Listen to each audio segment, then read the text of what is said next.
maipakita ko sa inyo guys, at ako'y natutuwa. For the first time, akala ko hindi na ito mamunga. Pinagbigyan ko lang siya. Ito yung dragon fruit ko guys. Ayan siya oh. Sa paso lang yan siya. Tapos tandahan ko lang siyang tinalian. Ayan. Kasi yung iba kasi ayun oh. Nandoon na nakaano na sa lupa.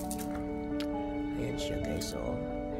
Pero this morning, tingnan nyo guys, magbubulaklak siya. At tuwang-tuwa talaga ako guys, tingnan mo. Del, tingnan mo yung binigay mo sa akin. Ayan.